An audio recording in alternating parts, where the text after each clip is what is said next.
Maybe a reason why all the doors are closed, so you could open one that leads you to the perfect road.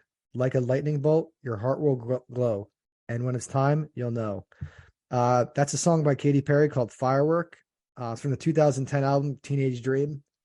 Um, Thought those lyrics are very powerful. Katy Perry is an awesome artist, and a lot of people don't really listen to her music or might not know it that well, or just know her from maybe like American Idol or that she's a pop star. Might not know it, but a lot of her songs have really great lyrics, and really powerful ones. And the songs are catchy and they're good. They're good songs. I mean, her 2010 album, Teenage Dream. I was just looking.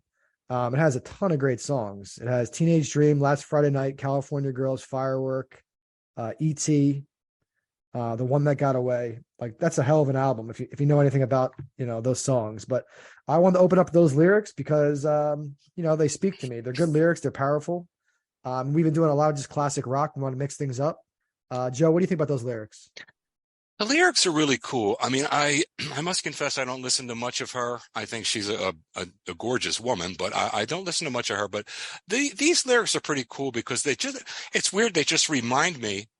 They remind me of an old Buddhist saying, right? And it goes like this. It says, "The snow falls, every flake in its rightful place." Meaning everything that was supposed to happen is predetermined, so don't sweat it. What was supposed to happen, what's happened now is exactly what's supposed to happen. That snowflake landed in exactly the spot it was supposed to land in. And just like she's talking about, some doors are closed and you wonder why, but they're leading you in a direction that you're not even aware of. So just ride it out and go with destiny. Go with the flow and don't worry about it too much. Just go where the force is taking you. That's kind of what I get from it. Yeah, absolutely. It's like when one door. It's a classic cliche. It's not these are breaking lyrics, but just the way the lyrics sound, the way she sings it, and the way the song is. Because that song it sticks. It's very like special to me because Villanova and Jay Wright did like this kind of like choreographed dance thing to this song years ago. And I thought it was very cool. It's on YouTube. It's a Villanova firework dance thing, whatever you could search for. It's on there. But Jay Wright's even dancing. And he's kind of like a real serious guy, and could get him to like really like, dance and sing to a Katy Perry song. So that stands out to me. But, I've always loved her music. But I've always noticed a lot of the lyrics are like very powerful. If you isolate some of the lyrics in her songs, I don't know who's writing some of these lyrics. They're very poignant. So, and the end of that lyric is like a lightning bolt, your heart will glow. And when it's time, you'll know. It's one of those things, like you just said, some things are meant to happen for a reason. It's like predetermined, depending on what your philosophy is. Yep. We all might be on our own track. There's albums and records and there's different tracks, and the needle has to go on that track for that track to play. I feel like, a lot of things in life, everyone has their own track. And just the song is playing to your life. And things are meant to happen for a reason. Some things are not meant to happen. And doors open and close. And, when it's time, you'll know what the right move is, what the right decision is. And you're not always right, but you have the benefit of hindsight. So when you use that hindsight, you can make an even better decision in the future because all your prior experiences will help you in the future. Another lyric from that song is, we're not going to, focus too much on lyrics, but we like to open up the episodes with this. Do you know that there's still a chance for you? Because there's a spark in you. So if you're ever about to give up, you don't think there's a shot for you to do something in your life or make something happen or start a family, get a new job, go on a vacation, do things you love on your bucket list. And things that get better.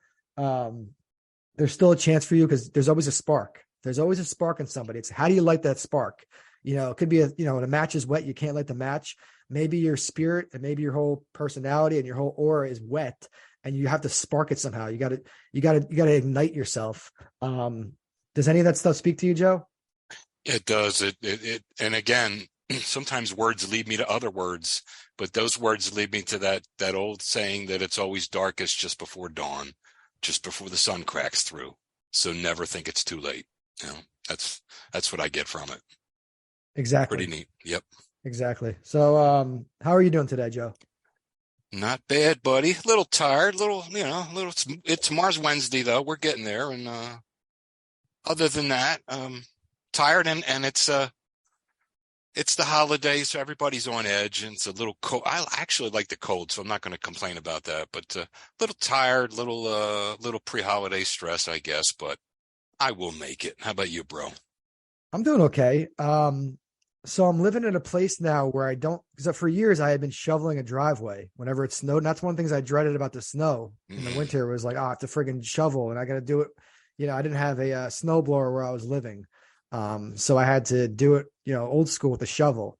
It's a good workout, but it's like you just want to enjoy yourself on the snowy days and have hot yes. chocolate and enjoy the day off, that type of thing. Yeah. But my job was always to shovel. But now I'm living in a place where all that's taken care of pretty much. I just pretty much have to move my car. Yeah. But that's going to be cool not to really stress about shoveling snow. But how do you feel about the snow? Do you look forward to the snow? I like the snow, but I've resolved myself to the fact that here in South Jersey, we don't really get snow anymore. I'm going to explain something to you. I moved out of a house in 2017, got my apartment. So I've been here for a little over 5 years. Now, in the last 3 or 4 years of the house, so we're going back to like 2013, I had been like you. I was always shoveling. And I finally got to the point, I guess around 2012, 2013. I said to my neighbor, I said, I'm going to go out and buy a snowblower and I'll keep it in my garage. And I'll tell you what, when it snows, you can come over and use it and just do mine too. So we had a little agreement. He's like, cool, no problem. Well, sure as hell, I bought the snowblower, and I mean, it was like maybe one snow a year, and that was really worthy of bringing the machine out. Other than that, it was just like 1 or 2 inches, just ridiculous. And I'm going to tell you, I've been here, and I've been here for about 5 years, and at my new place now, I'm up in the air. I'm like, I'm way up in the air, and I don't have to worry about snow either. It's being taken care of. But there hasn't been a big snow in I don't know how long, at least 5, 6, 7 years. And what I like to see, Sean, is every winter I like to see two big snows. Just those two big snows that shut everything down. You look out the window, you wonder how much is falling, and it's just, no, I don't need it to snow every week. I don't need it, but two big significant snows, as opposed to we get 6 or 7 insignificant slush slash snow slash rain inconveniences, and that really, to me, it really sucks. And that's one of the things I'm complaining about this area is that it just in the last decade or so that I've noticed we don't really get snow anymore, significant snow anymore. And I do love it though, a couple times a winter. So Yeah, I think snow was cooler as a kid. Like I have so many stories of like when it snowed and getting the day off, getting the snow days, and building igloos with my friends, having snowball fights. We built some pretty massive igloos. They stayed up for a while because it was so cold out. They're yeah, built solid. When you were a kid, did you ever like build igloos? we would build igloo. You know what we did mostly when it snowed is we would go we would go out front and just start heaving snowballs at one another just for the sheer hell of it, or we would grab our sleds and either get a running start and get a running start right now on a flat street, get a running start and just go, or go 6, 8 blocks away where there was a little bit of a hilly topography over by the elementary schools where I used to live. Small hills, but when you're a kid, it's adequate for, and all the kids in the neighborhood used to go over there and sled. So either snowball fights or sled, or sometimes just stay in, like you said, drink some hot chocolate or something and watch some some TV shows and have fun. Yeah, yeah. Snow days are always cool. And then as I got older, I learned how to ski. Went to the Poconos one winter with my friend. They had a house there. Skied, learned how to ski. You do the pizza thing. Do it like a pizza slice. But then I decided to learn how to snowboard. So that became like my new like obsession in the winter was like snowboarding. I used to go to this place called Mountain Creek. Then I went to Lake Placid for a trip. I always felt snowboarding was tougher than skiing. Did you ever learn how to ski or snowboard? Snowboard, no. Skiing, I took a couple of cracks at it when we were in elementary school. We went on a, quote unquote field trip, and I think it was like fifth grade or whatever. And it was a beginner's hill, and you learn how to stop with a snow plow. And I think I can count a number of times I've gone skiing on one hand, but it was okay. It was cool, but it was just never, it was never really my thing. It was just, and it just fell by the wayside. And I've gone ice skating more than I've gone skiing. And that ice skating has mostly been inside though. I'm a little leery of outside. That just scares the daylights out of me. Every time I see kids out there skating on the ice, I don't care how cold it is. All it takes is one soft spot, and every once in a while you see it on the news, and it just scares me. But I digress. I never learned to properly ski. I can skate though. I can ice skate. Like if you take me to an ice skating rink inside, I can get some skating done. It's pretty cool. Yeah. Yeah. I mean, there's a lot of cool things to appreciate about winter. West Coast, we're talking about the United States here, but the West Coast doesn't really have, the warmer states like California, Nevada, and Arizona. They don't have, I actually think in some spots of California, they're able to have some snowing in the winter. There's places that does have, I don't know if it's artificial snow. What I'm saying is one of the things about the East Coast is the snow in the winter time, and because we have all the seasons, we get the full seasons, I love that. That's what I love. Yeah. And there are little annoyances with the snow, but you can't get certain places and you're physically stuck in your own place and you can't go anywhere. And you can't drive to work because as an adult, you have to get to work to make money. So if you can't get to work, you're not always going to get paid depending on the job. So it's like, yeah, I get the day off, but I still want to get paid. So there's all these stresses like the shoveling and you start thinking about the driving. But when you're a kid, you're not thinking about these things, it's all magical that the snow's coming down from the sky. Right. Yeah. So just, that's one of the things about being an adult though. When you're adult, you have all these other responsibilities and all these things you got to worry about. Yeah, winter's cool. It's not my favorite season, but I surely can appreciate it though. It's not my favorite. But I think it's one of those things like if there's no light without darkness and there's no dark without light, that type of thing. Yeah. We're able to appreciate when it's nice and warm out or with the crisp air in the fall. We're able to appreciate what it was like to wear all those layers, in the cold with the stupid winter jackets, the gloves, everything you need, the hats.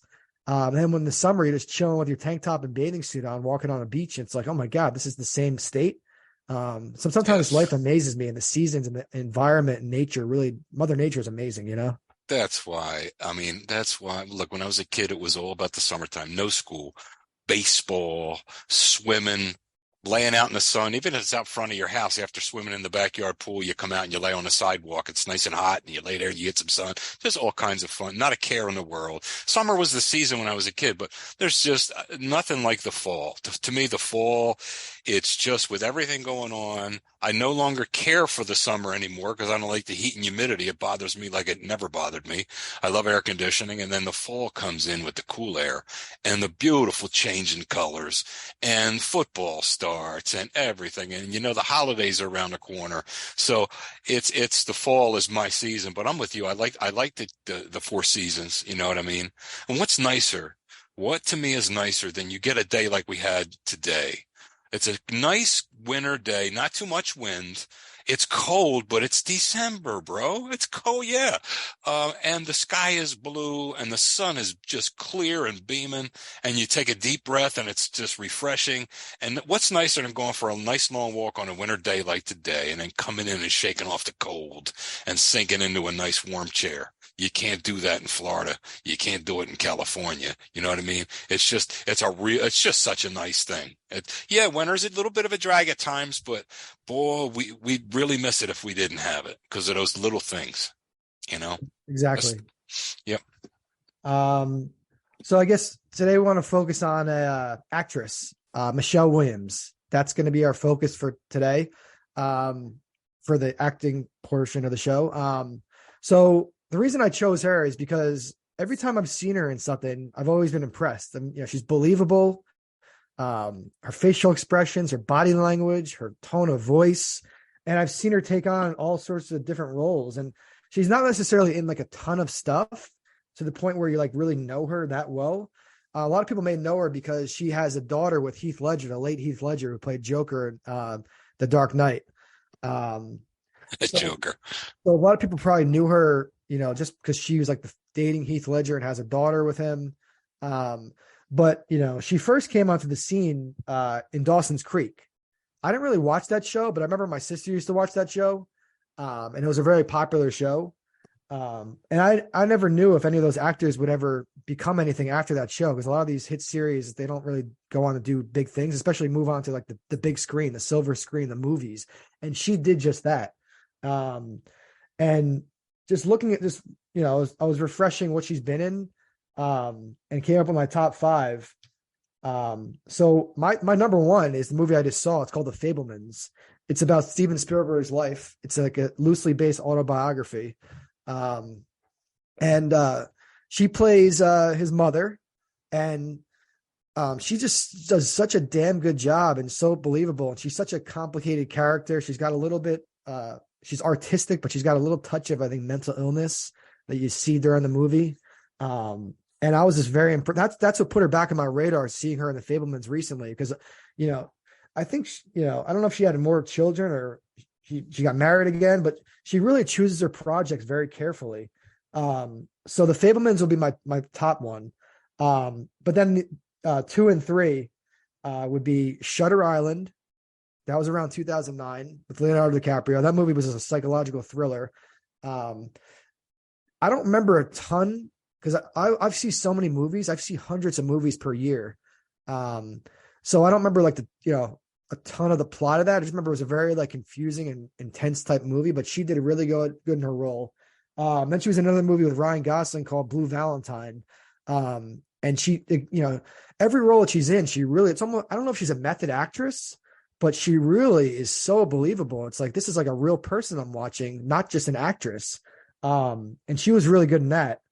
I think she's been nominated for a couple Academy Awards. What put her on the scene with like her film career, in terms of being in big movies in the movie theater, was Brokeback Mountain, but I never saw Brokeback Mountain. I still haven't seen it. Apparently it was a very good movie, but it's obviously some sensitive subjects. But she was in that, and I think she was nominated for like an Academy Award for that, but I never seen that. But that's on her resume though. Then she was in Manchester in the Sea. She was in, Manchester in the Sea, it's Ben Affleck's brother, Casey Affleck. It was all hyped up, and it was supposed to be a very well-made movie. I thought it was boring, but a movie can be boring, but if you like certain actors and certain actresses, that could make the movie for you. Just waiting for their scenes and watching them very closely and seeing how they play the character and what happens with the character. She was in Manchester by the Sea, and I thought she did. I don't remember it that clearly, because again, that was a couple years ago I saw it. But she did a good job, and every time I've seen her, she does a hell of a job. And she's not one of these like big name known actresses that everyone talks about, but she's awesome. And she was in another movie called All the Money in the World. That's about John Paul Getty, the rich guy whose grandson was like kidnapped, and they didn't know if it was a hoax, and they weren't going to like pay for his ransom. And she plays his mother, the kid's mother, who was kidnapped, and she's the daughter of like this billionaire guy, and she's always chosen her family over the money. And in this movie, she's like a very like strong-willed mother. And she was born in 1980, so she's only like 42 years old. And it seems like she's so mature for her age. She's taking on these roles because, a lot of these roles were from years ago. Blue Valentine's from over a decade ago. So is Shutter Island. But the roles that she plays, she's just very believable, and she's a very memorable actress. I mean, I saw her interviewed on a late night show years ago. I remember she was just telling her story and stuff, and I found her very like charming and innocent, and very like just not your typical Hollywood starlet, your actress that you see is very like diva like. She was very like human like, and she was very like, but you could tell she was very artistic.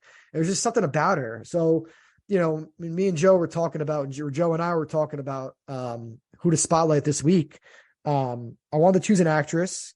I wanted to choose a female, and she popped out to me because I just saw The Fabelmans, and she's a very impressive actress, and I think she's gonna continue to do a lot of big things with her career. I just saw a movie tonight called The Whale, which I'll talk about, with Brendan Fraser, and there was a preview for a movie that she's in, and it seems like whoever's selecting her scripts, she's having her agent read it, or she's reading it. There's a combination of both. She's very selective of what she chooses, because I think she could adapt to most roles and do it very well. So for my top five, I have The Fablemans at one. I guess I do Blue Valentine 2, Shutter Island 3, All the Money in the World. And then, I don't even know if I could do a top five because, the stuff she hasn't been in a ton of stuff, but the stuff she's been in was so memorable. But I was torn between the fifth one between Manchester by the Sea or Venom. Venom, it's an okay movie. It's a superhero movie. It's like kind of like an anti-hero type thing. But she's in that too, and I guess she does good in her role, but I don't really remember much about her role except, she did her thing and she was just a good actress. But Joe, do you remember her from anything? I remember her face from just about so many places that's why I think this is an excellent choice, because I remember her face from so many places, but I never knew her name because she wasn't like your super duper star, but she's been around forever. Um, I saw her in a movie called something about Marilyn Monroe, and Oh I yeah, thought, man, yeah. she's a good looking woman, you Yeah, know? I haven't seen that. I haven't seen that one. I like now that I'm reading her all the stuff she's been in. I want to go watch all the movies she's been in, and I want to see that Marilyn Monroe movie. But Uh-huh. continue. So she saw And, that she was in that. and now that you mentioned Shutter Island, which was, oh man, that's there was a couple there's one scene in there that's it's still drives it still haunts me, but um that was a psychological thriller, like you said. And was she his wife in that movie? I don't, DiCaprio, I think she was DiCaprio's wife in that movie. I think anyway. Um, Nevertheless, she was in it, and that was a great movie. So there you go with that. Um, there was another one because Richard Nixon is a character in history it was a oh movie yeah, called Dick, and I saw that in the movies. it was about Richard Nixon, and it was it was like a little It was kind of takeoff like on a him. spoof parody of the Spoof is what I'm looking for, right? Watergate scandal, Spoof, right? Watergate spoof on Yep. him and making him look, whatever, like a cartoon or whatever. And she was in that. And I'm telling you, someone told me the other day that they thought she was in that show, Home Improvement, like, with Tim Allen, that original show. And I can't, I didn't even have time to go verify or this or that, but, who knows? Maybe she had a spot in that show that it was so long ago. She was in 1995. She was born in 1980. So in 1995 in Home Improvement, well, that's when Home Improvement started airing. She was in one episode, it says.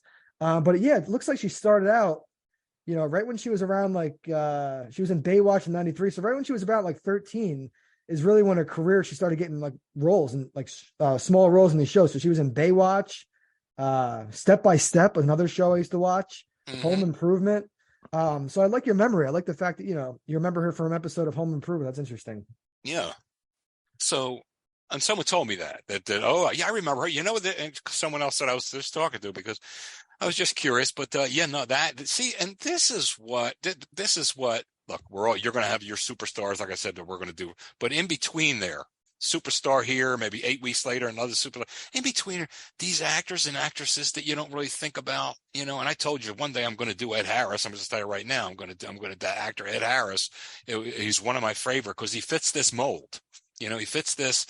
You look at it and say, damn, that lady or that guy's been around forever, had dozens of tremendous roles, and just never hit. Now, I'm sure they still make very lucrative livings, but they never hit that extra stardom. So those are the people we want to pay homage to, and I think that was precisely as a really good choice, Sean.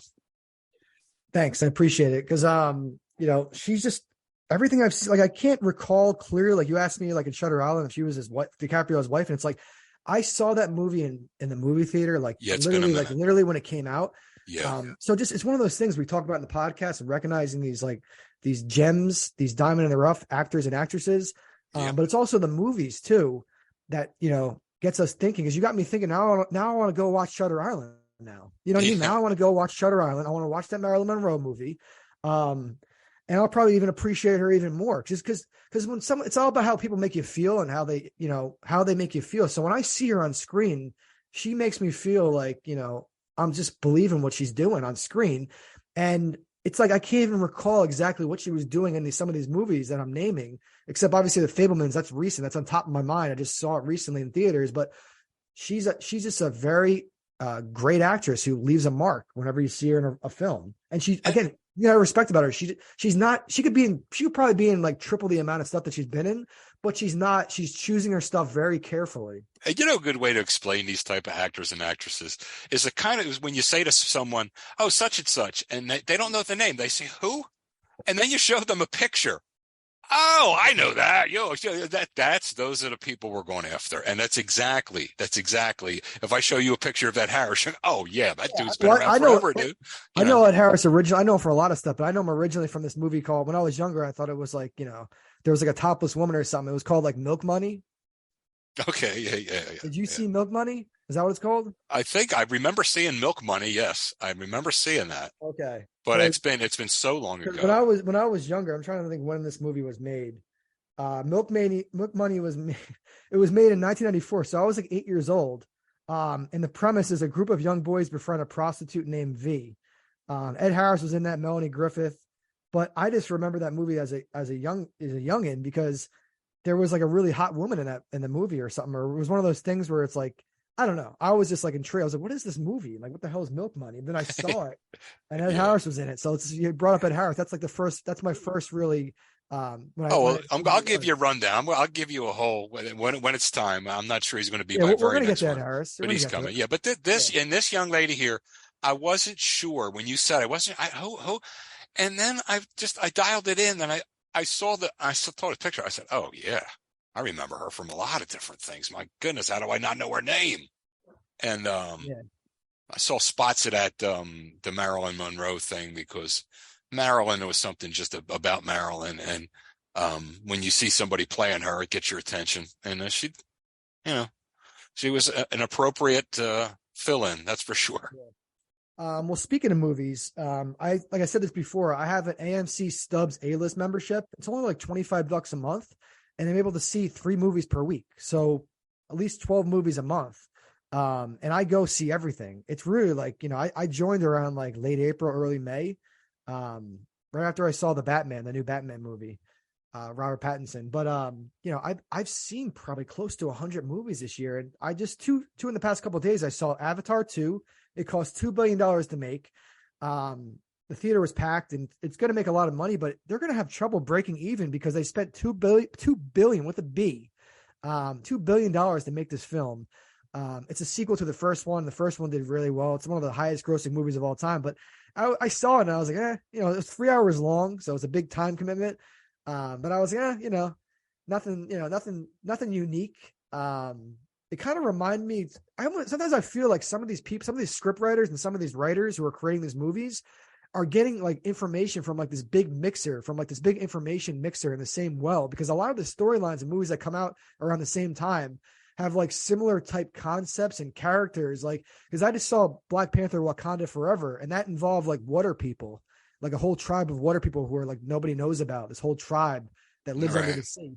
And then in Avatar 2, it's like the same thing. There's a whole other tribe that like, you know, lives in the water. I'm thinking to myself, you know, where did the writers know each other? Were they bouncing ideas off each other? Like when they wrote Black Panther and Avatar 2, like maybe it's purely coincidence, but it happens so many times where I'm like, is there like just a big resource for these scriptwriters to go, like a well where they go to for certain ideas? Because it's like, man. But anyway, not to ramble on about that, but Avatar 2 was it was okay, nothing special to me. I would rank it between a 6 and a 7 in terms of my enjoyment. The reviews are great and the special effects, and a lot of people are gonna go see that movie on shrooms and get high and see it and think that the visuals and the 3D and everything's cool. And like, you know, I don't really love 3D movies. It's kind of like hurts my eyes a little bit, you know. But I saw it in 3D because that's the way to see Avatar. You see it in 3D because it was, you know, cost $2 billion, and you know, you think the 3D is going to be phenomenal, but the 3D to me wasn't anything better than I saw the most recent Doctor Strange movie with Benedict Cumberbatch, and I saw that in 3D. It was like the multiverse movie, and you know, I thought the multiverse that was better than this Avatar in terms of special effects, the 3D wise. But yeah, I mean, James Cameron's an awesome director and everything, and it's quite a spectacle, Avatar 2, but you know, not really my cup of tea. because I don't really like those big superhero movies. And I mean, I'll go see them and I'll see the superhero movies just to keep up with what's going on in the Marvel universe and DC Comics and stuff. But I like the Christopher Nolan Batman trilogy. That's my cup of tea with superhero movies. But Avatar 2, it's just a spectacle. It's going to do extremely well in the box office. I don't even know if they're going to break even because, again, it costs $2 billion. But then I just saw a movie tonight that I've been waiting for months called The Whale with Brendan Fraser. Mm-hmm. What a movie. What a phenomenal movie. I had been hearing how it was getting all these standing ovations and people were really looking forward to it.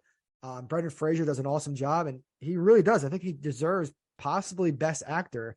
He plays a guy who weighs like over 500 pounds, and he's living by himself in an apartment, and he's got an estranged daughter who he wants to reconnect with, and he's also a college professor.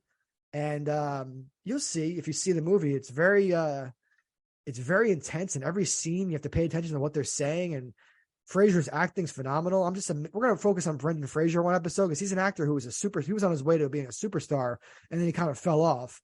But he really, and he's been a couple things recently, and he's revived his career. But this movie, The Whale, was friggin' awesome. I loved it.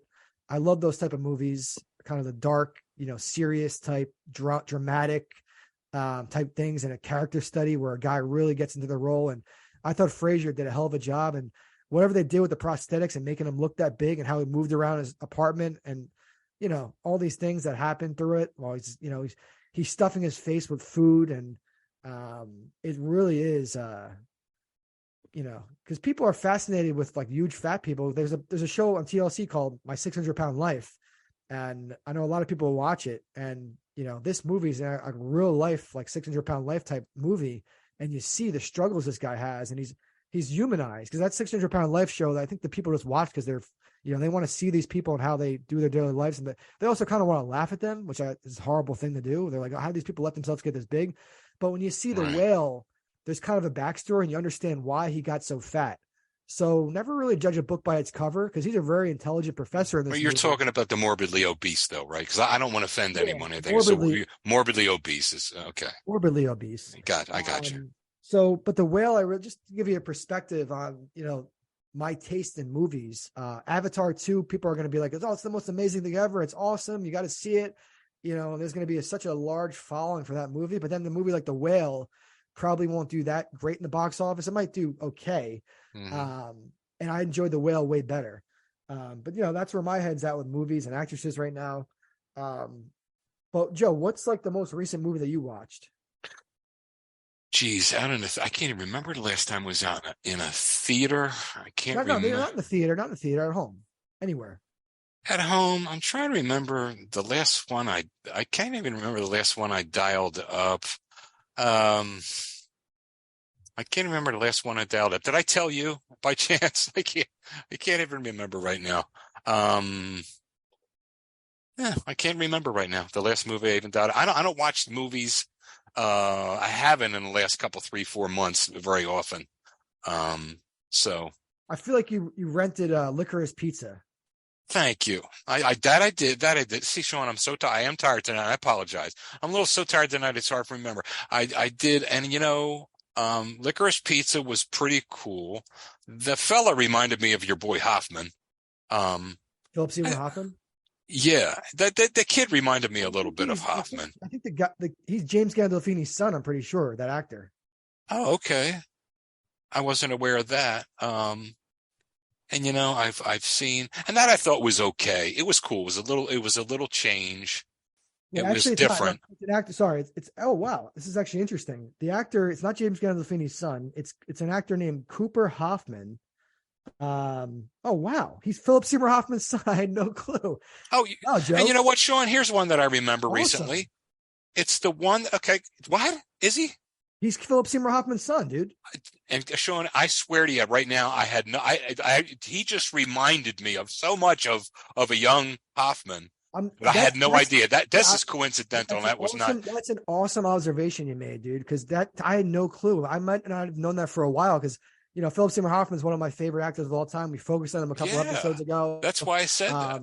And man, the fact, because the other guy's Gandolfini's son, but I feel like Gandolfini's son and Cooper Hoffman have a similar type vibe about them. But interesting, yeah, because Cooper Hoffman, he did really good in that movie. He played a guy named Gary. I thought, he did a good job. Yeah, and I thought that movie was cool. And I've seen a couple. I know I've rented a couple since then. Now the one, I 3 or 4 of them actually in the last like 6 months. But the one that I do remember now that we're talking about it because I told you about it, and I think we mentioned it before. It was a Mark No, let me I mean, slow down. I saw that in theaters, and then Mark Wahlberg, you rent it. It's called, yeah, it's Father Stew, but you rented Father it. We Stu. talked about Yeah, this in the podcast. You rented it, and you're like, but I had already seen it in the movies. right, right, Yeah. right. And you and I had a conversation Yeah. about that. I thought I had actually You're in told your you about it or you something. said you're in your orthopedic shoes because you stand corrected. Yes, yes, yes. So I did rent that one, and I'm trying to.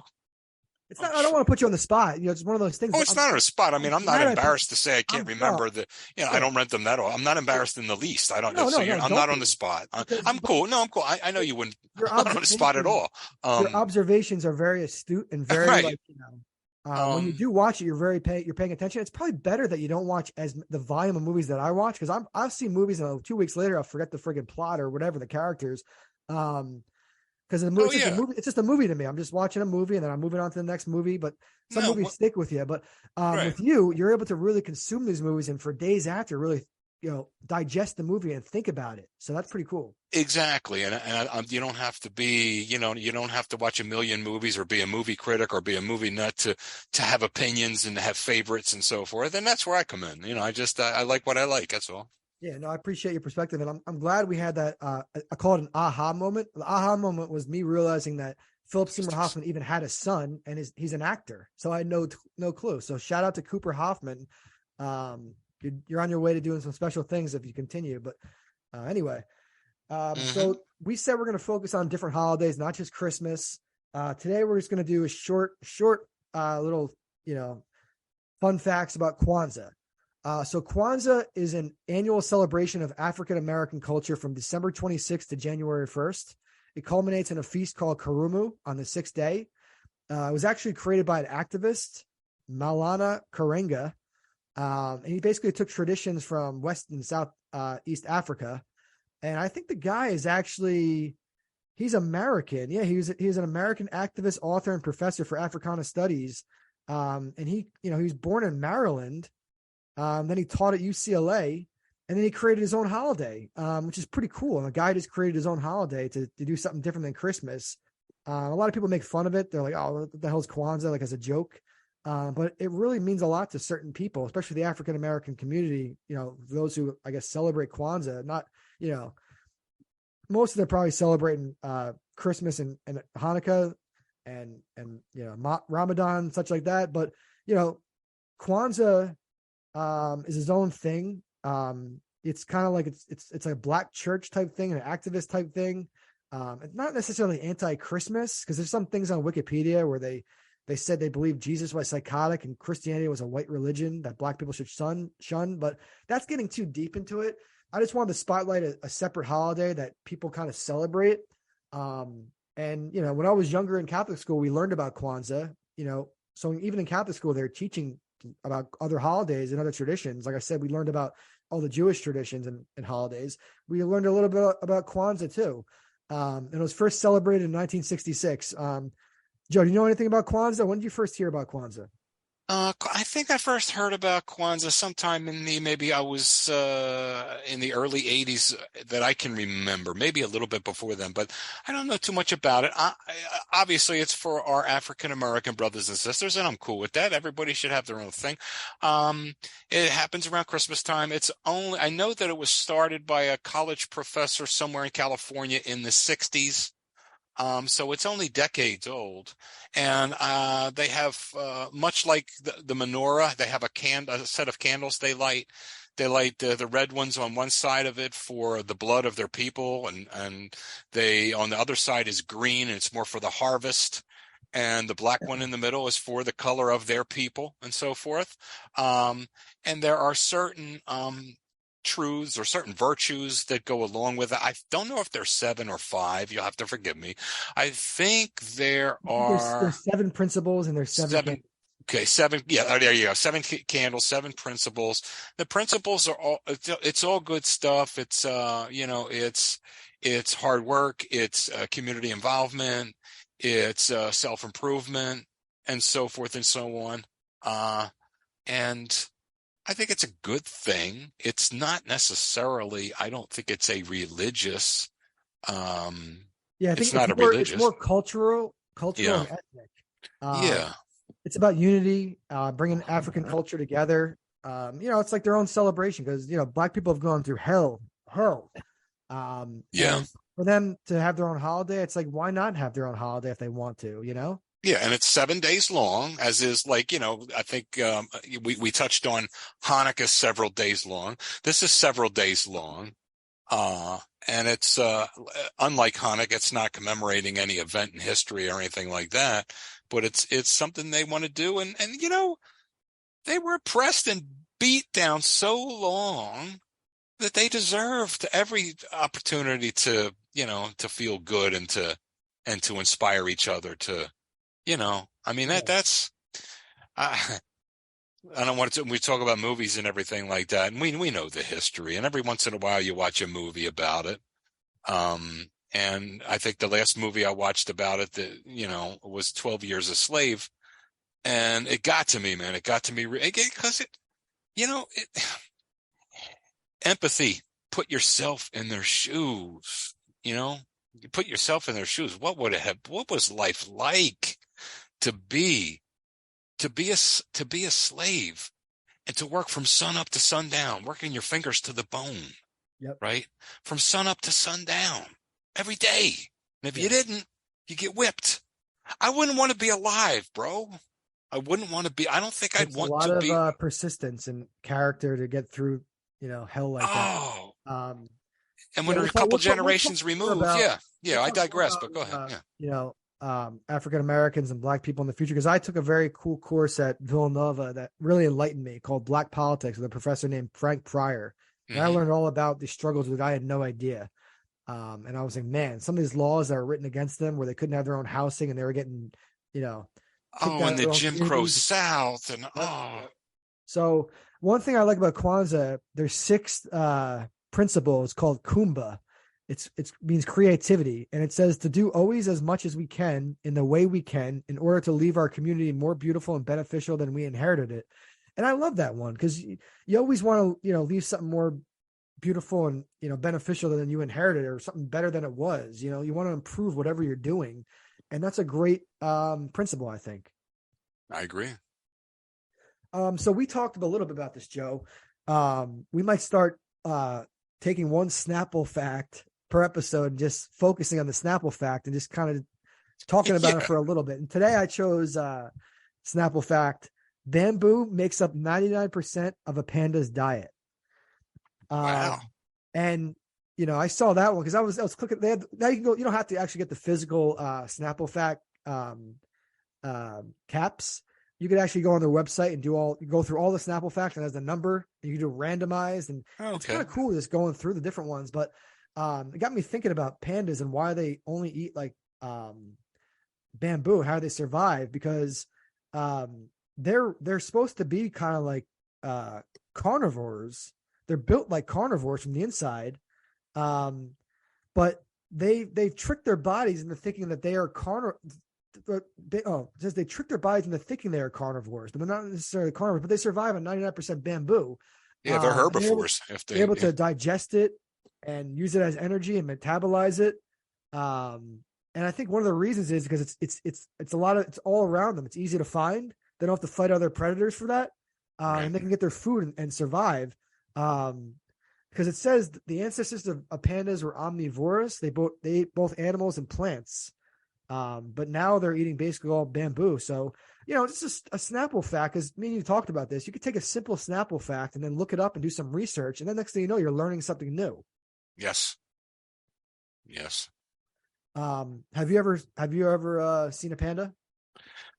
Seen them, and they're slow moving. They're adorable as hell.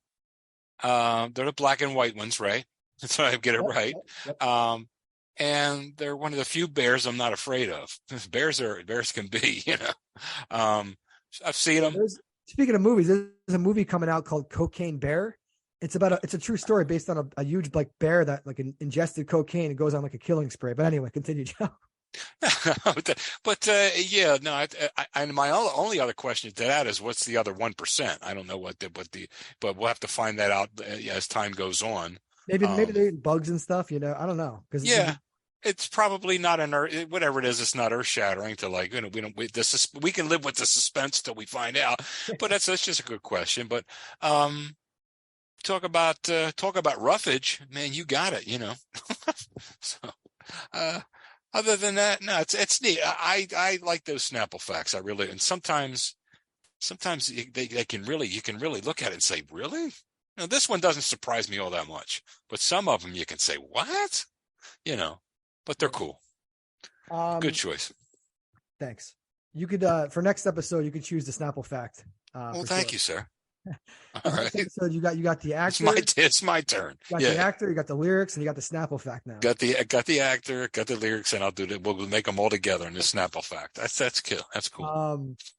So we like to do like current events every episode. We like to focus on maybe like one news story, and something that stuck out to me because I read the New York Times, as I've stated before. I think it's probably the best paper in the world. Politics aside, the level of writing in the New York Times is very good, and it's like you feel smarter just for reading it.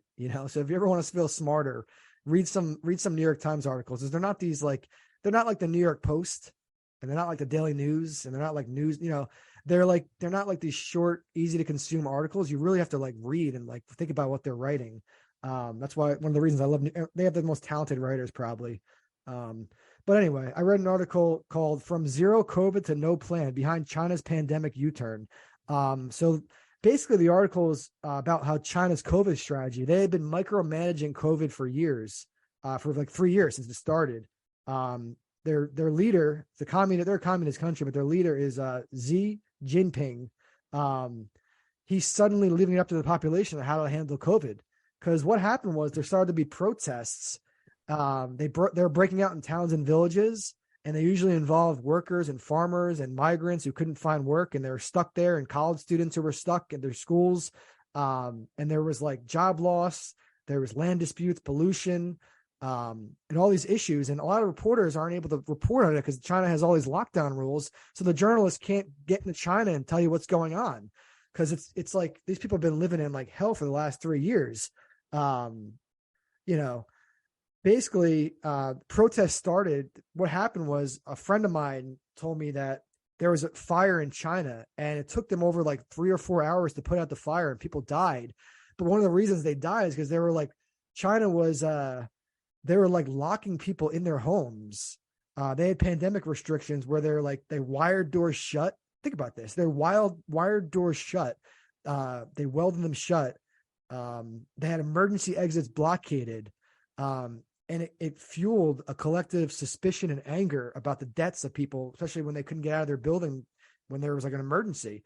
And finally, like China, from having these COVID restrictions for years, now they did a complete 180, a complete U-turn, and they're leaving it up to everyone else to decide what to do. They're opening their country. They saw things, obviously the protest, and it's a communist country. They don't like people rising up and protesting and taking back power.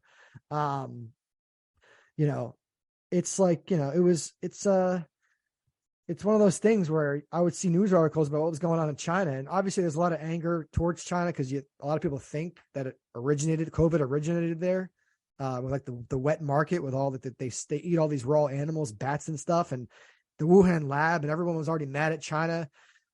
I didn't condemn a whole country. I wasn't part of that because I saw what was going on. I saw there was like random Asian people being attacked in New York City and stuff because people thought, oh, you're Asian, therefore you're responsible for COVID. Where we all know just because you're a certain if you're Asian or black or white, it doesn't make you the same as everyone else who's that race. So it was just upsetting, and I never blamed China, but I was always like, man, like, why couldn't they prevent this? And now we're dealing with this thing. Because I thought at times I would get sick and die. I didn't know what was going on because COVID is very scary.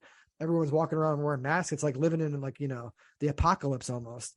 But anyway, I don't know. I just always saw articles in China how the lockdown was crazy. Even after we started opening up again, after the vaccine was out there, after there was a herd immunity, people started getting back to their normal lives. And, the vaccines led to the strains being less and less effective where they can kill you. Well, you have the vaccine, you'll survive. And, China was still living with these crazy lockdown conditions and trying to control. It's part of their agenda too, probably to control everything. Cause again, they're a communist country, but I'm very happy that it took some protests, and sadly it took some deaths for them to wake up and, have some new policies and do a whole, U-turn, let everyone let the population handle the COVID, let them go out and live their lives, and just let people, make them get vaccinated, or wherever they do there, recommend to get vaccinated. You can't make anybody do anything, obviously, but, promote the vaccine and have herd immunity and get everyone back to their normal lives. But, just article stuck out to me. I thought it was interesting. And I know, Joe, you have some opinions on it. Well, yeah, we've all seen the footage of these guys walking around in China with their the hazmat suits on, the full white suits where you can't even see who it is, and they're walking. I saw that. I've seen a couple of them that were it made my skin crawl. We can't imagine something like that happening here. These guys will knock at your door, knock it down if you don't answer it, come in, physically grab you. And I saw a guy kicking and screaming. He didn't want. They're just dragging him down the hallway. I saw do that to a lady that walked in, and they did the same damn thing to her, and she's pleading with them, and now they're grabbing her and just by the hair or whatever, by the shirt or whatever. It was just brute force. Now that was when, that was footage from when, this thing was in full swing.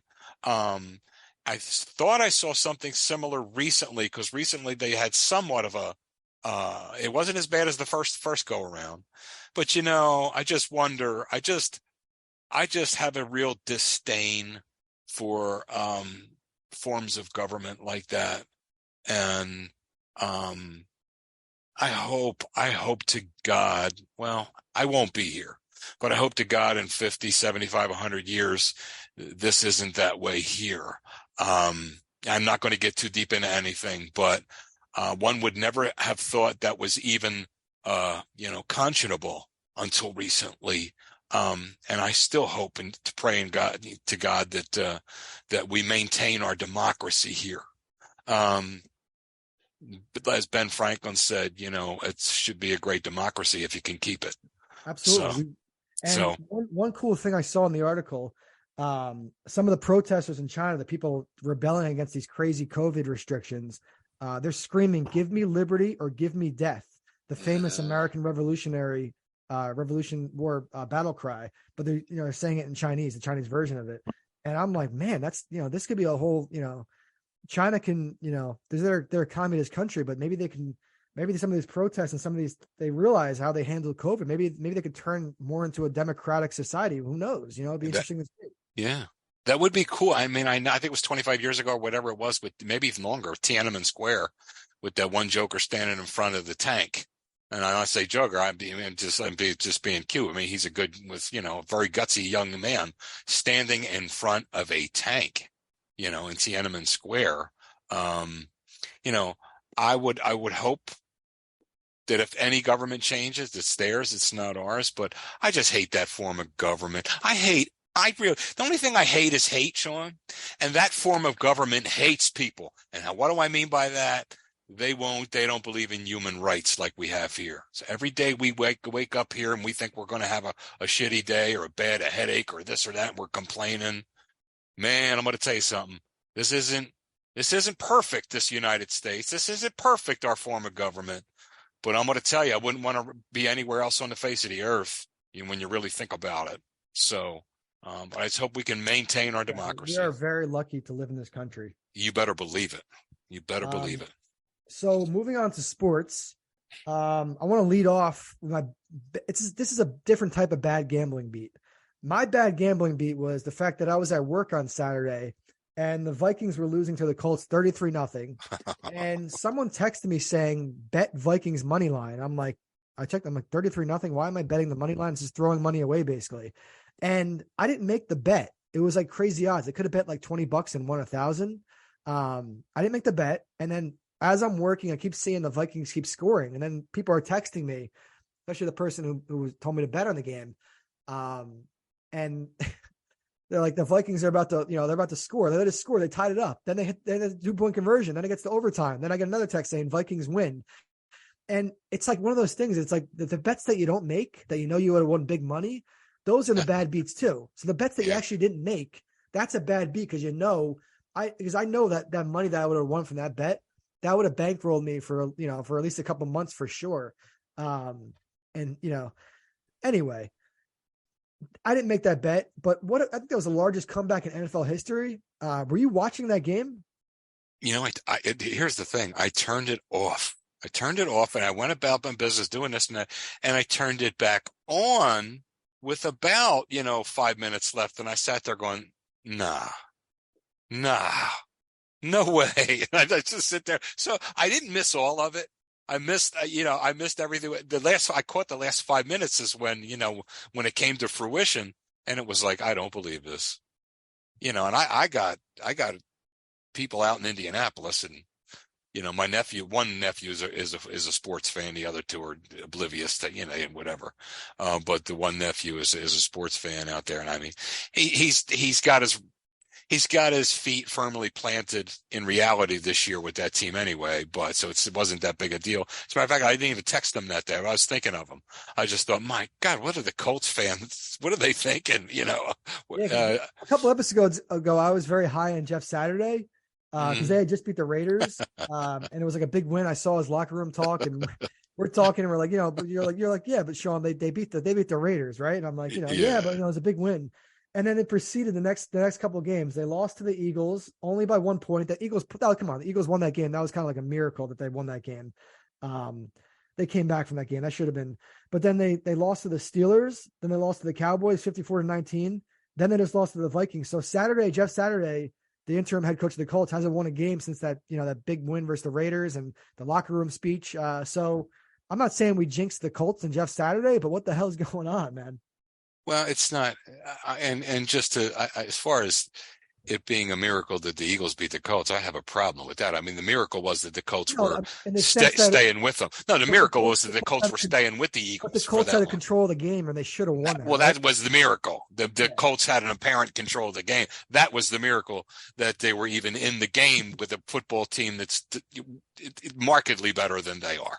And I'm not just saying as an Eagles fan. If you want to say anything was really weird, so I wouldn't say. I mean, if they were playing maybe the Houston Texans and the Texans came back and won, okay, then it was a miracle. Well, with the Eagles going in there, and the Eagles, they should have. I mean, they're probably. I forget what the line was, but no, that wasn't a miracle. That was like, okay, the Eagles woke up.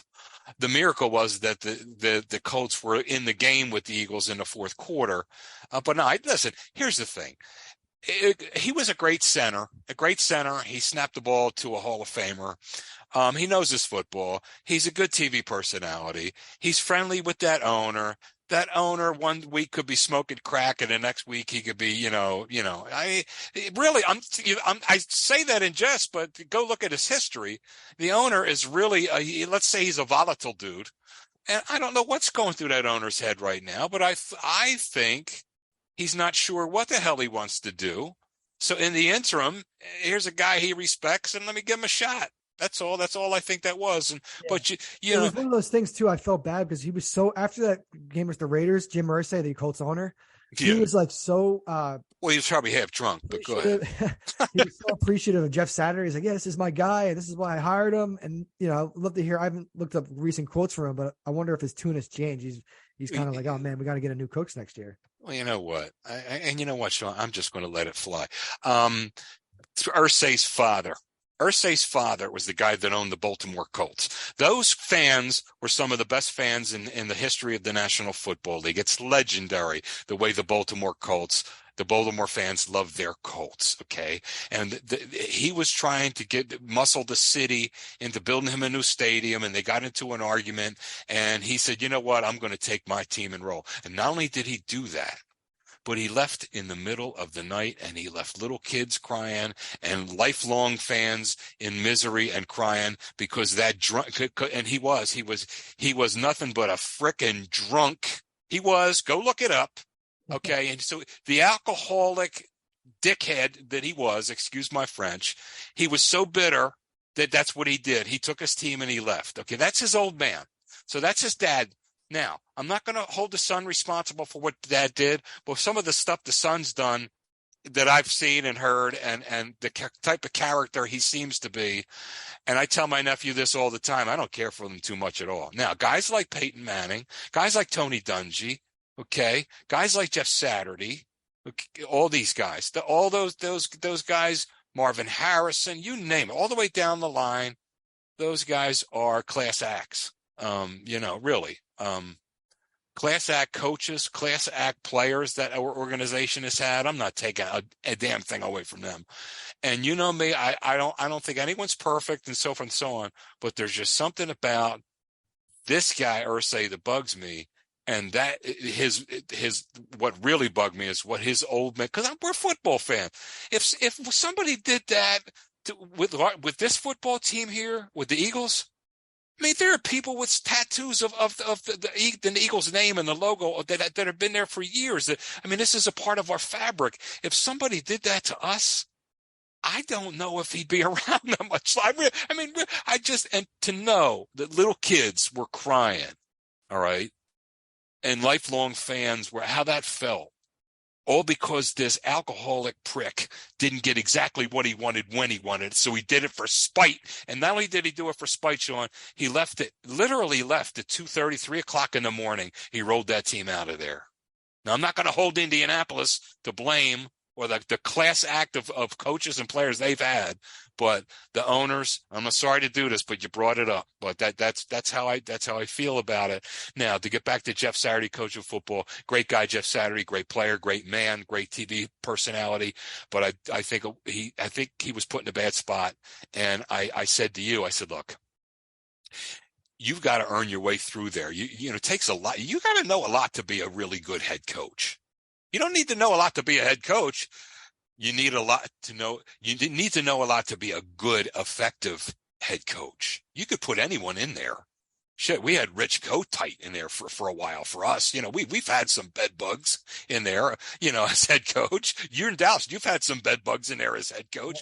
But anybody can be a head coach. You just say, okay, here, you're head coach. But to be an effective, really good, effective leader and a good head coach, you've got to pay your dues in that field, in coaching.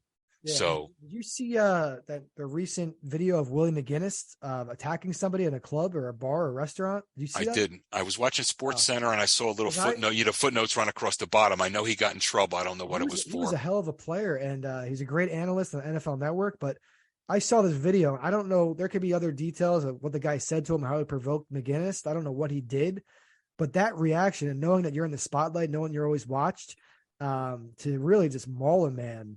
To like hit him over the head with an object and kick him while he's down and punch him really hard. And wow. It was very violent. And I was shocked because Willie McGinnis on TV presents as such a nice guy, and he probably is, but he probably saw red and something the guy did pissed him off. But anybody out there anybody in general, you shouldn't be attacking people at all. You shouldn't be resorting to violence, but especially if you're in the spotlight, please, always think about what you're about to do, because that is not good for his career. Is probably pretty much over, I think, as a guy on NFL Network. So yeah, and I just want to say something real quick too, and that, because I don't want people, because sometimes I speak here a lot about do unto others and this kind of thing, and I mean all that stuff. And you know what, with everything that I just said, and I was just spitting nails about Irsay, and I do feel a certain way about what his father did. And I feel a certain way about this guy, but you know what? You know me too. If I saw him walking down the street and that man needed my help, would I give it to him? Yeah. Are you talking about Irsay? Irsay, yeah. So I don't want anyone to think, well, you say this and you say this, but then you talk. No, we're just, we're entitled to have strong opinions on the show. Right, and I'd help him. I'd carry him to wherever he had to go if he. But on the way, I'd say, "Oh, man, you're not my favorite dude." But I do what I had to do because I do have certain beliefs. I'm sure he has to live with it, the regrets, and knowing how they moved the team. Anyway, but yeah, McGinnis was unfortunate, that whole incident. I was really upset because I respect Willie McGinnis as a player and as an analyst. I was like, not the best move. But anyway. Yeah, and my only thing is that I don't know the circumstances surrounding that, but my thing is there had to be some substance involved, whether it be alcohol or dope. I don't know, but I've seen Willie McGinnis, and you've seen him. I mean, he's not even the kind of guy who has an edgy personality. He's always upbeat and like really cheerful. Exactly. So there had to have been something. Yeah. As far as NFL Sunday goes. We talked about the Colts game that was Saturday because the NFL is doing games on Saturday now. Toward the end of the season, they always do games on Saturday. So the Cowboys game to me was not on TV because I'm closer to Philadelphia than I am New York City, and apparently like in Central Jersey, the Jersey Shore, the Cowboys game was on Fox, but near me the Eagles were on. So I really didn't get the chance to see the Cowboys game. I just knew they should beat the Jaguars, and we're up 27-10. And then I was watching the Red Zone channel, and Dak threw. He's the only quarterback in the league, I think, who's thrown an interception in like 4 straight games and multiple picks in multiple games. So Dak's really got to work on taking care of the ball. I've seen a lot of these interceptions are not necessarily always his fault, but you have to lead the receiver. You have to put the ball in the right place. And if interceptions are happening, whether it be on deflections and odd passes that he's making, it's still his fault. And for them to blow a 27-10 lead, especially I think that was as late as the third quarter, they were up by that much, and then lose in overtime, it's just very disappointing. And, I'm not surprised at all because the Cowboys, this is what they do. I've been dealing with it for years. They're a very disappointing franchise. And I don't, just another, the pass that Dak made, the key interception, I think it was in overtime before the Jaguars got the ball back and scored and won. It was like a sidearm pass and he couldn't really see the receiver, but he made the pass anyway. It's like that sort of decision-making is not what high-level quarterbacks are doing, like the Aaron Rodgers of the world, the Tom Brady's of the world, the Patrick Mahomes of the world. Dak is continuously making mistakes like that. So I'm frustrated. But another loss, and we're on to the game this Saturday, Christmas Eve versus the Eagles. And Joe, what did you think about the Eagles Bears game? We talked about the spread. The spread was around 9.5 points. I thought that was too low. But the Eagles only won by 5 points. But how did you feel about the game? You know what was weird is you and I were talking about 9 points, and I said, well, they'd get 3 if they were home. That's 12. Those jokers were up by 12 points with like 2.5 minutes left. And what happened was the Bears had the ball, and it was like, I think it was a third down, and it was one of those things. I kid you not. You look at the film. It was a blown coverage on the back end. It was he extended the play. The kid for the Bears, the quarterback, he extended the play, so he bought more time. And a lot of times, if you buy more time like that, a receiver can slip through, and and a D-back, and a blown coverage can happen. And that's what happened. So they were up by 12. And that's why it was a 5-point game, because the Bears scored a touchdown that they had no business scoring, but nevertheless they scored it. But I thought it was funny that you and I were talking about 9. I said, well, they get 3 if they were home, they'd be up by 12, and that's just what they were up by with 2 minutes left. So the Bears scored the touchdown, and it was a 5-point game, and it looked a little closer than it was.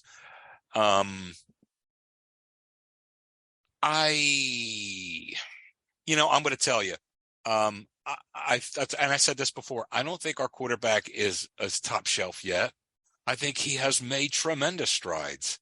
He's really made tremendous strides. He had only thrown three picks all year until that game. He threw 2 in that game. One of them was on him. The other one was not on him. The other one was he was expecting Quez Watkins to break off a route a little flatter than he did, and he didn't. And as a result, and that's the NFL, man. You expect your receiver to make a sharp cut, and he makes a rounder cut when he's so. That wasn't on Jalen. So one of them was on him. But all in all, holistically, he's made progress, leaps and bounds this year, and this year isn't over yet. Fortunately, from what we're being told, this little shoulder sprain is he may even play this week on Saturday. My opinion on it is he's in the MVP race. The Eagles are a hot team. They don't want to mess up momentum. They certainly don't want to lose to their rival, the Cowboys. And he's able to make throws. I think they're doing it kind of to throw the Cowboys game plan off a little bit. I really think he's going to play. Yeah, well, the thing of it is too, he is, and this is what I love about him. Because this is the way Peyton Manning was. And I'm not saying he's Peyton Manning, although Peyton Manning did not have a rifle arm. So, and neither does Jalen, but they were both students of the game. This kid is a student of the game. He absolutely loves football. It would kill him to miss this football game, especially against these guys. And he's probably burning and busting at the seams to do everything he can, to want to play without jeopardizing the success of the team long term. So I think if there's a way he will do it, And just the fact that he's a football junkie, he's in there before everyone else. He leaves after everyone else. You don't have to worry about getting any phone calls at 3:00 in the morning that he's at some bar, doing something or other. Not this kid. And he's as Ryan Clark He's a said, coach's son, right? he's a coach's son. He's everything you want. Now I still need him to make. I still need him to make that last, but give him time now. This is only his second full year.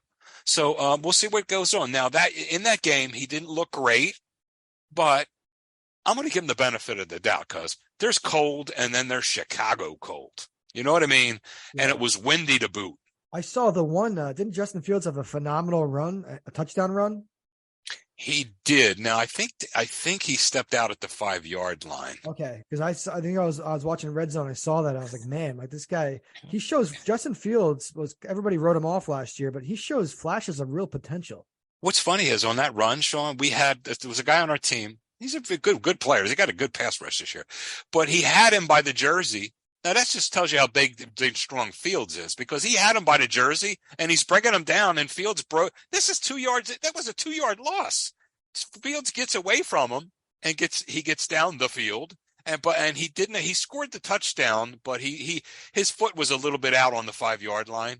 So I can't even remember if they scored a TD then or not. I think they did, but nevertheless, it was a hell of a run. But you know what? Look.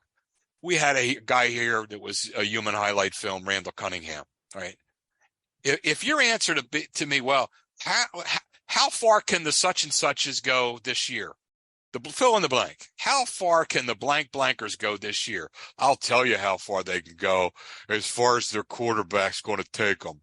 Well, if that's your answer all the time, you're going to lose because that was our answer back in the late 80s and early 90s. I'll tell you how far the Eagles could go as far as their quarterback will take them, being Randall Cunningham. You can't build a team to win a Super Bowl around that. It's fun to watch. It's neat. But that kind of, well, if our quarterback, if no receivers open, our quarterback could take off and run. Guess what? It's never won a Super Bowl. I don't know if it ever will. And, and you go down and look at all your Super Bowl victories.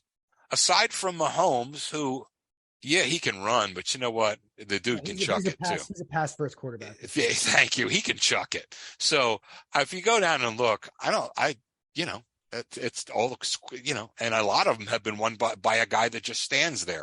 And it's funny, every couple of years you hear this, and I'm going to tell you, the quarterback position is changing. You can no longer stand there like a statue and blah, blah, blah. And they've been saying that for about 20 years now. And they really do. They say it a lot. Yeah. And then Brady won like 6 of them after they said that. And, I don't know. But what I do know is Jalen is coming along nicely. He's almost at that top level, but we're going to see what happens here. He's as cool as the other side of the pillow. The kid doesn't rattle either. Yep. And he doesn't put on any airs or any kind of bull crap. Like Ryan Clark said, he's zero front. He's no front to this kid whatsoever. What you see is what you get, so I like him. We'll see what happens. And you know what? If he's not playing, this thing is built offensive line and receiver wise and tight end wise. This Minshew could come in and win the game, so I don't know. Yeah. So that's NFL. We're going to move on because we went a little long this episode. I want to quickly talk about NBA real quick. So my team's the Knicks. They're playing right now versus the Warriors. See, I'm sacrificing doing the show instead of watching Knicks Warriors, doing it for the show, Joe. But they're playing the Warriors tonight, but it's kind of like a downer because Steph Curry has an injury. He's out for a couple weeks. So they're playing the Warriors without Steph Curry. And that's just bad for the NBA whenever a superstar is out for a little bit. And Curry has had a kind of a plagued injury history.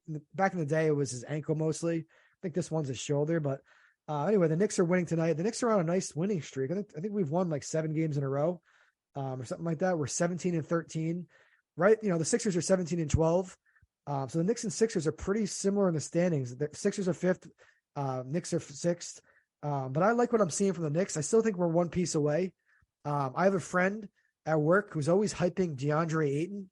He's always saying the Knicks, all they need is DeAndre Ayton. We need a classic big man. Because, we had Patrick Ewing. He's a Knicks fan, so maybe he misses Patrick Ewing. But, he's always hyping DeAndre Ayton. And I personally don't think that we need like a prototypical classic big man like DeAndre Ayton. I'd rather have a strong shooting guard like Bradley Beal, because if Bradley Beal can stay healthy, he can consistently hit shots. I think he would be a hell of an addition. So I'd choose Bradley Beal over DeAndre Ayton. But ideally, the Knicks could get Giannis, and that's just never probably going to happen because Giannis apparently really likes Milwaukee. But getting Giannis would be like the perfect fit or replacement for Julius Randle. But that's obviously me dreaming. But Joe, how do you feel, just quickly, how do you feel about the Sixers? Have you been watching any of the games? It's funny you ask. I have not. I have not been watching. I'm really. I can't get excited because unless something changes, I know what we're looking at again. We're looking at maybe the playoffs, maybe a round. But we've been through it with this team, and it's time for this team to become championship quality. Or I'm not. And it just honestly, I'm not interested in watching right now. I mean, there's nothing really. Maxi's not in there. I mean, right now, and you've got teams that are just doing it better. The Boston Celtics are making them look silly. They're arch rival. I've said this before. The Celtics are a very good team, and even with the new coach, it's been smooth sailing with them. But they do rely a lot on the 3-pointer, and I feel like Embiid, the Sixers versus Celtics is an interesting matchup. And if Embiid's completely healthy, and the Sixers and the Celtics aren't hitting the threes, I think the Sixers can actually take the Celtics out in the playoffs, possibly. Well, don't they have a lot of guys that can stick that three, though? So if there's one or two guys cold, the other guys are nailing them. I mean, they do. They get, because Jaylen Brown's he's like an enigma to me. So Jaylen Brown, I always doubted. I'm like, why is this guy? He was a top 5 pick. He went to California. I didn't know a lot about him in college. And then every time I would watch him, because maybe it was just the games I was watching and when I was paying attention to him, he would always miss every shot. But then I look at his numbers, especially like this season. He's always putting up huge numbers, and he's hitting, he's hitting shots and everything. So Jaylen Brown's a lot better than I expected. He's turned into kind of like a borderline superstar. But the Celtics they could spread the floor, but then they're relying on Al Horford is their center. And Al Horford's 36 years old. He was on the Sixers for a little bit, so you probably. I know he didn't do anything here until he went back there. But go ahead. But really, the Sixers, they have Jaylen Brown hitting some threes. They got Marcus Smart hitting some threes. They got Grant Williams. They got Malcolm Brogdon. They got Hauser, this young player, Sam Hauser. So they're interesting, but I don't think they're a juggernaut. And with Steph Curry, the Warriors weren't playing well, anyway. But with Steph Curry hurt, that opens up things a little bit more in the West, because the Warriors could potentially miss the playoffs, which would be crazy. But because I think the Warriors they're in 11th place right now, so they just lost Curry. So I don't know. I think the East is wide open. I think the Bucks are the cream of the crop. But I do think that any playoff series, especially when it gets to the playoffs, I think any team could beat any of these teams. The Sixers and the Celtics and the Bucks are certainly not untouchable. So we shall see. Yeah. So, that was sports for today. Villanova basketball, we're playing St. John's tomorrow. I'm excited for that. We just beat St. Joe's. We won the Holy War. Again, we got Cam Whitmore back. We're looking a lot better. It's amazing what a star player will do for a team. Everyone's doubting the team. Then you put that star back on the floor, and then, the team's doing good again. So, yeah. And Friday, you and I will be right up on this football game on Saturday. So we'll be right up on it. We'll talk about it in detail. Yeah. I don't want to put, in 1 minute or less, can you explain your most recent quote unquote cheat meal? I know Taco Bell. What did you get from Taco Bell this week? That's a good question. And for some reason, I was just eating, man. It's just I could have got another order. I was just so hungry. Anyway, I went into Taco Bell. I was either going to go to Taco Bell or Five Guys, and I just said I want Mexican. So I went to Taco Bell, and I got Mexican pizza, which is always delicious, and I got something called a quesarito because it has rice in it. Yep. It's like a quesadilla, but it's wrapped up like a burrito, and it's got rice in it. And I love rice. I love rice no matter what nationality of food we're doing. I want rice. I like rice. So I got that, and then I got 3 Doritos Locos Supreme with the sour cream and everything. Just good. And a big bucket of root beer. Just beautiful. And then when I was done, I pulled out my chocolate chip cookies from Wawa and finished the job. And I'm going to tell you, didn't cost me but like $22, and it was fantastic. But like I said, I was like, as it was just, Yeah. yeah. I'm sure your toilet might have been hurting after this though. Well, I don't know about that. Actually, no. That's the cliche with that's the cliche with Taco Bell. People always say, "Oh, you're going to be shitting your brains out," but when I eat Taco Bell, I'm really just fine. I digested fine, you know. Exactly right. It's like there's really no difference with that for me. And I always wondered that. And I've also heard people say that about McDonald's, and I've never, fortunately, not knock on wood, I've never had any deviation or any change to anything like that. Not that we need to be talking about stuff like that anyway, but no, it was a good meal and one thing I'm excited about is Taco Bell, because I love the Mexican pizza. That's my go-to at Taco Bell. They're doing 2 new Mexican pizzas. They're doing one that has like nacho cheese sauce and jalapeno peppers, and then they're doing another one with an extra layer of the pizza with more meat and more cheese and more beans or whatever, refried beans or whatever. That I'm going to look into. The hot stuff I can't do anymore, bro, because I'm interested in the 3-layer Mexican pizza. Heartburn. I'm interested in that for sure. 3-layer Mexican pizza. Oh, good God. I thank everyone for tuning in. Again, we're on Spotify, Apple, TuneIn Radio, RSS.com is our feed. We're really enjoying doing the show. I'm also on TikTok at Sean Review Stuff. If you can, subscribe to our podcast if you're wherever you're consuming it, because we do see some of the numbers and we like seeing more people subscribing. We like the positive reviews, so keep those coming. And thanks everyone for listening. Joe, anything to say? Shawnee went to the gym and now he looks real brawny. Okay. All right. Have a good night, everyone. Bye-bye.